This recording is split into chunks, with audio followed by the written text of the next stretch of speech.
One team makes a change at the top. The league makes a change too. Get ready for a change in the conference finals. Plus, one thing hasn't changed: a playoff year filled with amazingly entertaining and competitive series. We'll cover it all right now on ECHL Week.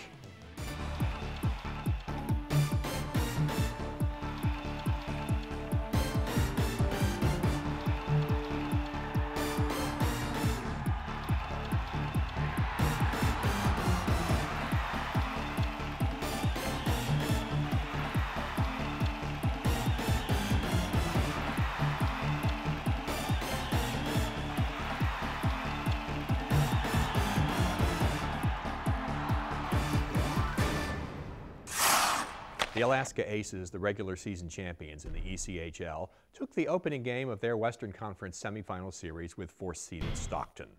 But the Thunder responded with a couple victories and looked to put a stranglehold on the matchup in Game 4. Let's see what happened. Mike Benton and Danny Sperry provide the voices to go with the pictures on the 1280 AM Stockton Thunder Broadcast Network. And give out there. Aces break out. None into the zone left wing for Mazzolini. Sent one to the circle. Trupp spins one left corner for none. Onto the point, LaFranchise across to Gorham. Feeds it, Mazzolini right circle. Hangs onto it, takes a shot, he scores! Nick Mazzolini, a power play goal. Nothing new for the Thunder. The opposition striking first in Game 4 with 8:08 to go, and it's 1-0 Alaska. They aren't managing the puck very well. They're not making the right play through the neutral zone. Now Alaska's moving well, and they're pressuring well, and they're outworking them. And that's a big reason why they can't connect with the pass. His feet in the right circle, picked off. Clark clears ahead now for Hayes. He's got Hunt up the middle. Beats Hunt into the offensive zone. Back to Hayes. A drop missing Hunter. And Hayes spins it back to Hart open from the point. Shot blocked. Rebound loose in front to Hunter. Save, rebound, score!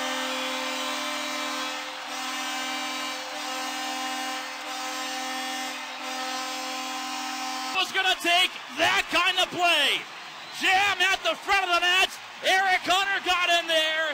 It might have went off him last. If it is, what a key goal for his first of the Kelly Cup playoffs. And with 9:35 to go in regulation, a brand new game, the Thunder tying it 1-1.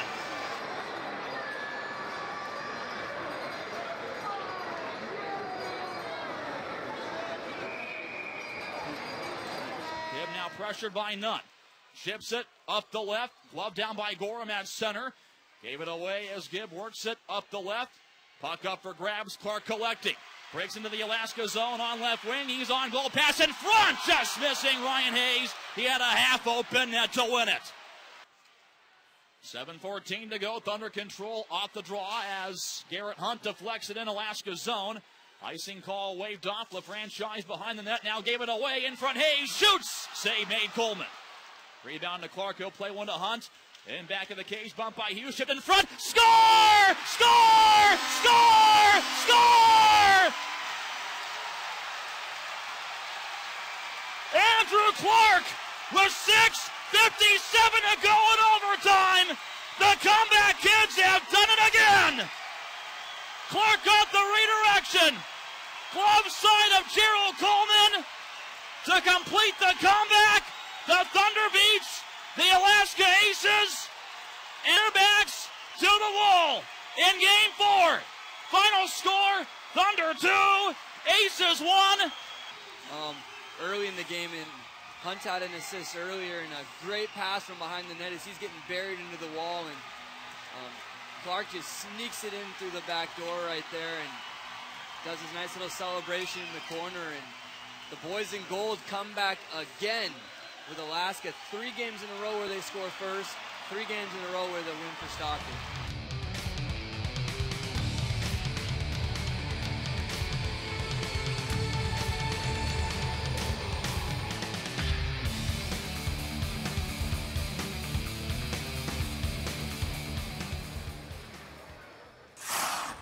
An officiating change is coming in the conference finals. That's next on ECHL Week.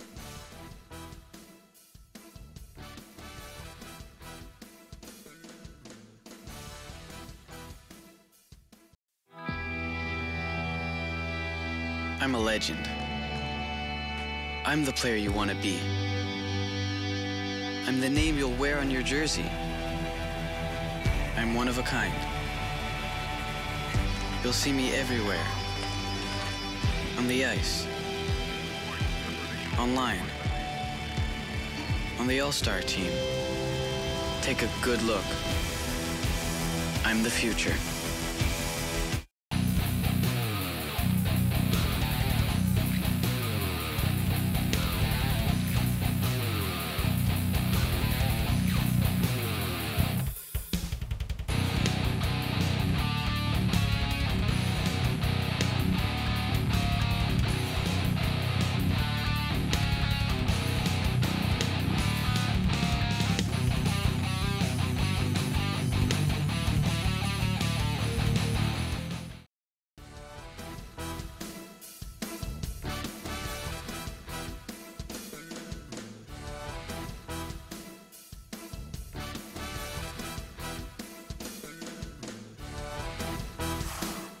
Once the playoffs shift into full gear, every game, period, and play becomes magnified. And just as the coaches and players feel the pressure, so do the game officials. We caught up with Joe Ernst, Vice President of Hockey Operations, who along with his staff has been monitoring all the playoff action. The first inductee to the ECHL Hall of Fame in the referee linesman category, Ernst is the only man who's ever refereed 1,000 ECHL games. We asked him, what are the league's instructions to referees this playoff season? We've told the guys, you know what, the 1 minute penalties and stuff are, can hurt you. But no, it's just, keep an eye on the physical fouls and stuff like that, protect the goalkeepers, just everything that we've always talked about. There's no changes in the standard from the regular season to the playoffs. But just, do your job, make sure you're in position, good sight lines and everything else. We have a supervisor at every game, so, we work with the guys, we go after the game, we talk about things. So it's been, from our end of it, it's been good. We've had guys step up, which we were looking for, and I haven't had any major issues yet. Difference that the fans might notice is that starting in the conference finals, we'll be going to a 2-referee system. Talk a little bit about what that means from an officiating standpoint. Well, it'll help the guys from an officiating standpoint. It's going to make it easier for them. The speed of the game has gotten so fast, and then each round you go, it gets faster. It's going to help them with the good sight lines, being able to be positioned, the stretch passes and everything else. There shouldn't be any issues as far as standard-wise or consistency-wise. And most of these guys have already, I'll say probably 95% of them already have worked the 2-man system, and a lot of the guys now work games in the American Hockey League that are 2-referee system already. So it won't be any change. It'll just be a change for our fans to see 2 referees on the ice. What does he have to do, other than skate a little less, to adapt to that 2-referee system, to getting some help? There's just a little bit more, a little bit different positions. The high guy is up top. They're looking at different sight lines than they are with a 1-referee system. On the 1-referee system, you're looking at the whole ice surface. Now there's certain areas you can concentrate on if you're the low guy or the high guy and everything else. And it's just different sight lines from players coming in. They'll be skating backwards. Players coming in, so we'll be able to see the fouls or action from that way. Talk a little bit about the transition or the changes that you've seen in the league over the last 10 to 15 years. It's gotten a lot faster, for sure, a lot bigger. The players have more talent and stuff like that. And we still have the toughness, on each team and everything else. But I just think overall the league has developed, from coaching-wise, playing-wise, and officiating-wise, where it's just gotten better. And it keeps getting better every year. We've seen it this year, the pre-lockout with everything going on, that the talent that was here was unbelievable. And like I said, it's just getting better skill-wise and everything else, from top to bottom, from coaching to playing to the officiating side. What thing can you say to a fan for them to keep in mind about how difficult and how challenging it is to officiate a hockey game at this level? Well, it's difficult, especially as we get in the playoffs here, where there's so much on the line for everybody, and just not the teams and the players. It's jobs on the line for the officials as well. They're doing their best. There's nobody in the black and white that cares who wins the hockey game for sure. I mean, they just go out and they're doing their best they can do. We're going to miss penalties, and the fans are always going to think, the home fans are always going to think that their team deserves more power plays and everything else. But overall, like they're doing their best they can. They're working hard and they're in shape and doing everything they can do to get to the next level, actually, and the next round as well. We've had great success over the last 6 years with guys moving up to the NHL and everything else. Hopefully we'll have guys move up this year, but that's why the young guys come here. They want to come here to develop, work good hockey, be coached by all our supervisors, and then get up to the American League and hopefully get a shot at the NHL. It's good to be around the young guys and seeing them develop and seeing where guys are when they start the season to where they are at the end of the season. So it's rewarding for, not only myself, but all our supervisors and everybody else that spends a lot of time, trying to help develop these guys. What would make for an ideal playoff for you, an ideal Kelly Cup playoffs and final series? The best thing would be no issues. You know what? Good games, good hard hitting games, entertaining for the fans, and just no issues from the hockey side and the officiating side. No issues is the best thing that we could possibly have. Last year's Kelly Cup champs, the Florida Everblades, won 2 of their first 3 games against Eastern Conference regular season champ Reading. Here's a look at critical Game 4 of the series. Alex Reed and Ernie Hartlieb describe the action on 96 K-Rock. Slipping it behind the net now, and Reading comes away with it, and they'll play it back ahead the other way. Turnover. Oh, yeah! Tipped in front by the Everblades. Matthew Pastilli. Cavisto centered it to the slot and immediately tapped by Pastilli. 5-hole pass Gill, and the Blades make a 1-0 lead here with 10.5 minutes to go in the first. Right in the high slot there, and Corvisti just put the perfect shot pass right on his stick and a little deflection right through the legs of Gill, and the Everblades go up 1-0 right now, and that's going to be their first shot of the hockey game registered on the board. Settled down by the Everblades. Adam Brace into the corner, trying to go back up top with Pastilli, trying to find Wall. That one intercepted by O'Connor. He'll skate it out, and that'll pretty much do it for the penalty. Now brings it in, down low at the circle to the net. He'll score! How did he put it in? O'Connor puts it back, and the Blades surrender a shorthanded goal. And that's been a theme here in this series, and it's 1-1. What a great effort by O'Connor going end to end, and somehow snuck that one in past Deckard. He was on the bad angle. He picked that puck up right at the red line there, just went wide, and he cut in, and he shot it from below the circle on the left of Deckard, and it just found a little hole right there. Deckard comes out, moves it around, Jinx with it, now reverses direction, puck, moves, diving, rebound, missed wide, unbelievable! Oh my goodness. Stopped the first one, I think this other shot might have rolled wide, but the Blades get the clear. If Deckard got a piece of that rebound. Deckard got a piece of that rebound. That is an incredible stop. We've seen some dandy saves here by both goaltenders here in this third. Blades drilling at the length of the ice. 14 seconds to go in the penalty. Gill will play it up along the boards, and played by Kashersky deep into his own end. What an unbelievable, it was a little reverse, trying to thinking that there was an Everblades defenseman there on that penalty kill, and it was a Reading player. He picked up the puck, and they made it, and they score on the rebound. Just after the penalty came to an end, shot came in, Deckard made the save, and the rebound was knocked home on the backside. And Reading has taken a 2-1 lead with 11.5 minutes remaining here in the third. And I think it's going to be Ethan Cox who came swooping in. It was dished out to the left wing side. Deckard made the save. You had Cox there along with Dominique Jalbert. Minute 27 to go. Blades sending it in. Bouncing puck. Gill will send it back into the corner. Pastilli, heavy check on his man. And Deckard standing between the circles, waiting for his signal.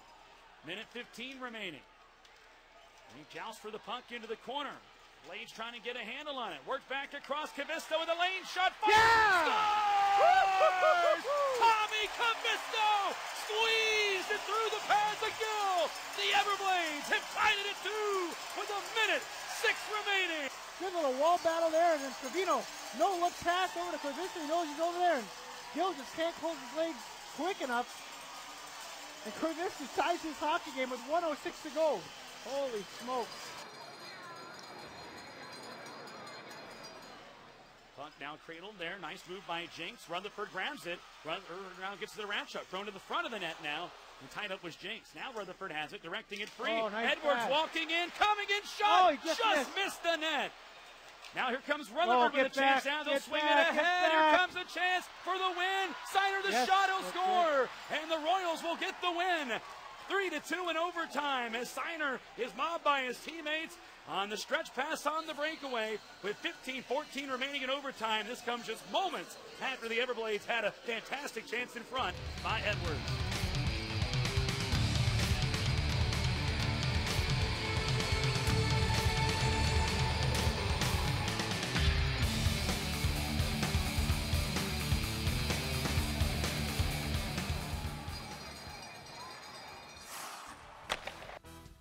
One team says goodbye. And a look at the longest game of this year's playoffs so far. ECHL week continues.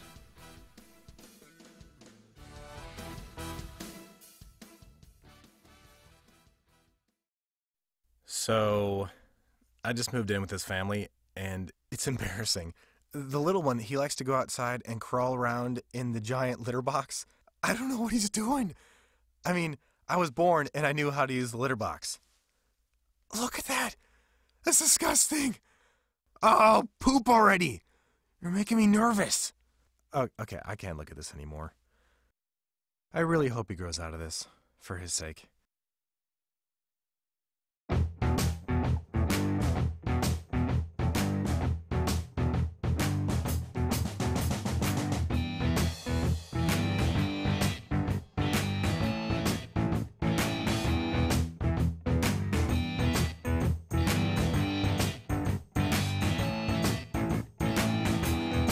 So many reasons to be a fan, so many ways to show it. Customize your own at shop.nhl.com.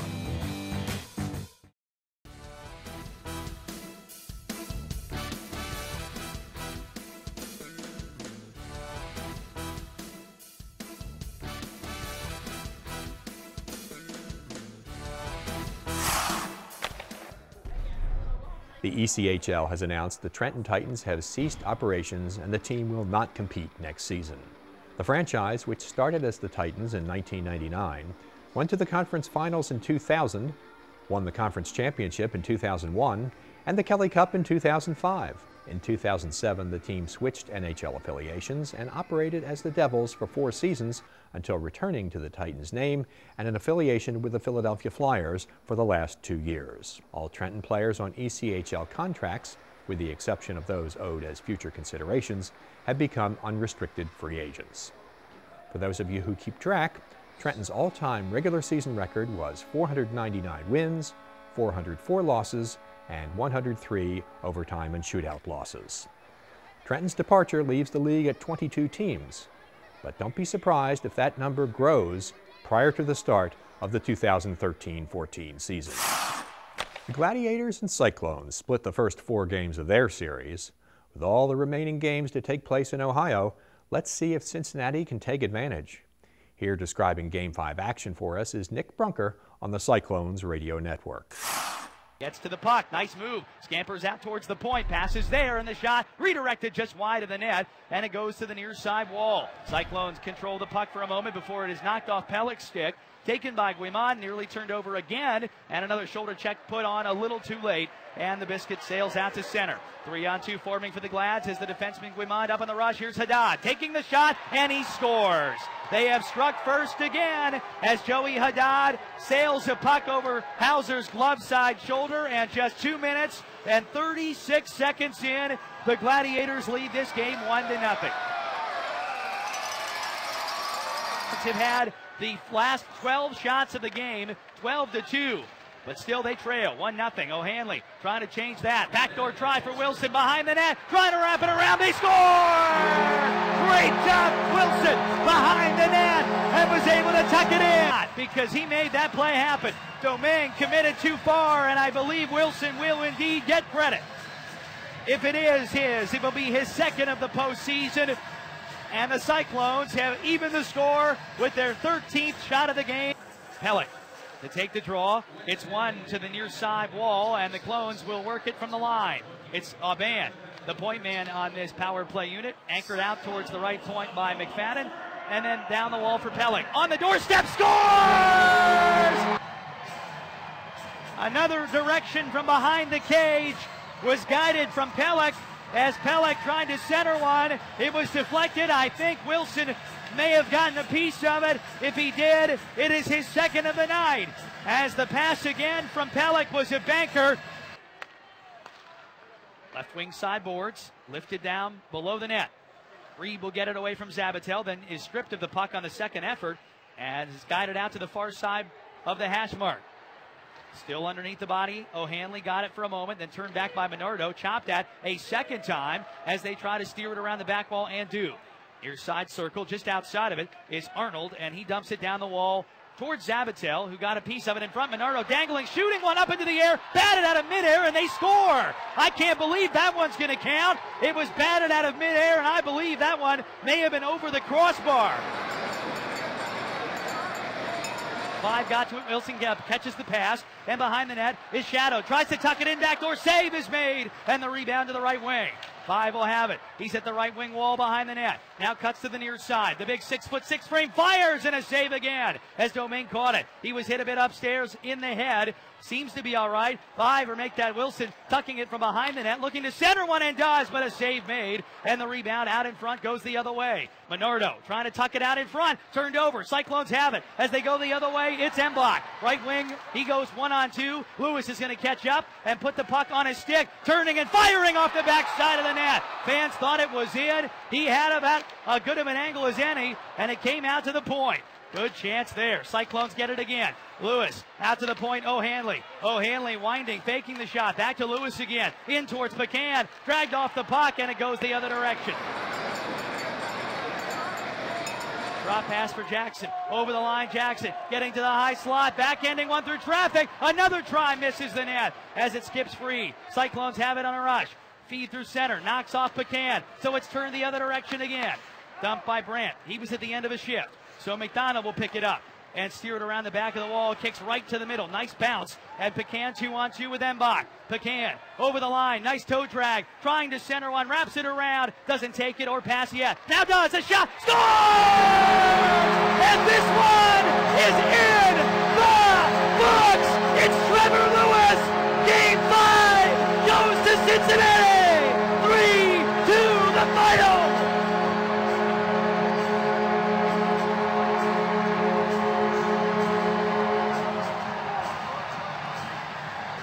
92 minutes and 9 seconds is what it took for the Cyclones to end it. And Game 5, a marathon, has finally come to an end.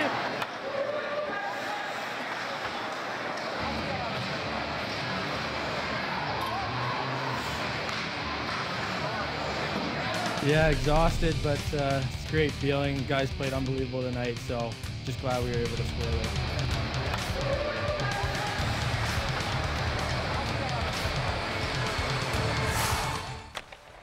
There's a new headman in town with a Western Conference team, plus a look at the other Western semifinal series. Next on ECHL Week.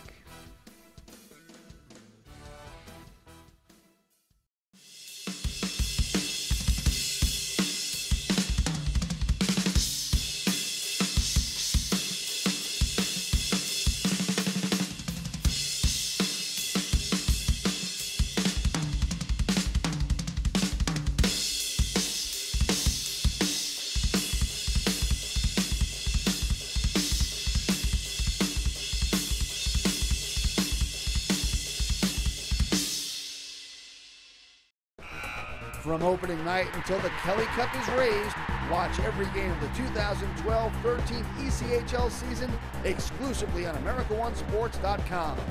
Catch the action live or on demand. Games available on your PC, Mac, or mobile device. The biggest goals, hardest hits, and spectacular saves all season long can be found only at AmericaOneSports.com, the official broadband broadcaster to the ECHL.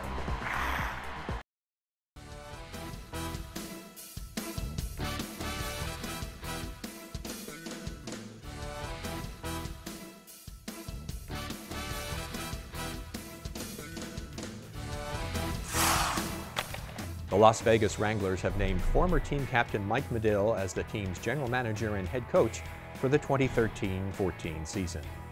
Medill, who's 30, is the third head coach in Wranglers history, and the coming season will be his first behind the bench.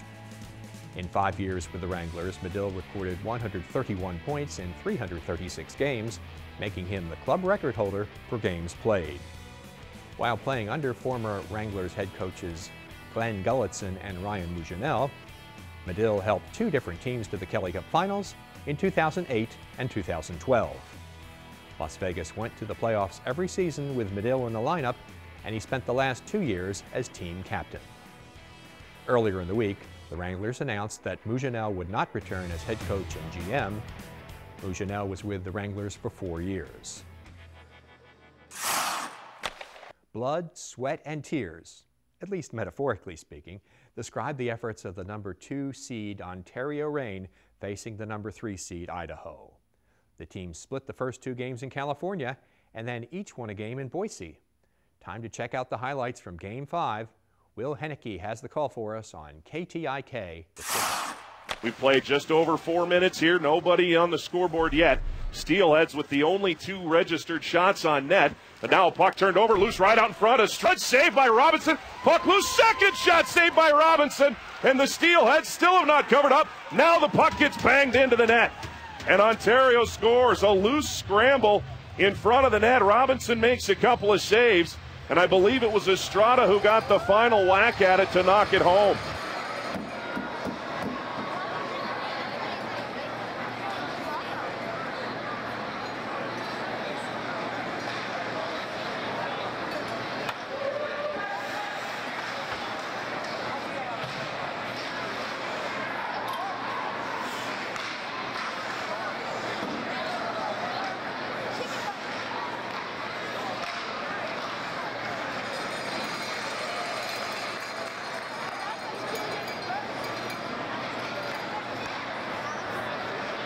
Foster over to Case. Case with a little bit of room, makes a move, has it jabbed off his stick, but it's picked up by Labrie between the circles. To Case, looking for a lane on a shot, takes it, kick save, rebound and a score! Adrian Foster on the rebound has tied the game. And that's what the Steelheads have been looking for all night. And the puck sits down on the Case point shot, comes off the leg pad of Berube, and right there to pick it up is Foster. You'll see it here. He just is able to flip it just over the blocker of Berube and into the net for Foster. It is his 3rd of the postseason. Here comes Lamoureux up the right-hand wing, chips it towards Calla. Calla has it initially poked off his stick. Robinson makes a save, sitting down in the trapezoid. Hubert Labrie trying to knock it free. 2 seconds left, 1 second left, and the period has come to an end. So 40 minutes in the books, and it's got to be about what you expected. Matt Clune tied up here, as we're going to have something kind of unfold here late in the period. As it's Chase Shaber and Matt Clune exchanging a couple glove punches. Kyle Kramer has a hold on Austin Fighton. And finally, who's livid right now, finally the linesmen get the 2 separated. Preston Smith with the puck for the Steelheads. Skates towards the left side, chips it in deep. Coming after it, Shaber. Berube out of his net to play it. Tried to rim it around. Shaber got a piece of it, but Register was there for Ontario. Puck coming up, held in by the Steelheads. Shaber shoots, scores! Chase Shaber as Gord Baldwin makes a fantastic play at the blue line. Holds it in. Feeds Shaber, who scores with the backhand. And the Steelheads win it in overtime again. Take a look on America 1. You gotta be kidding me.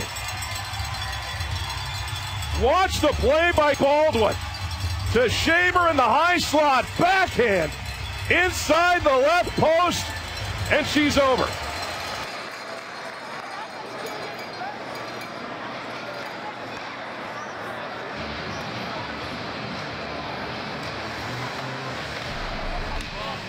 We just got it on the forecheck, and Baldy Kingston, fortunately, he threw it into the middle, and I just kind of blacked out, grabbed the puck, and threw a low block.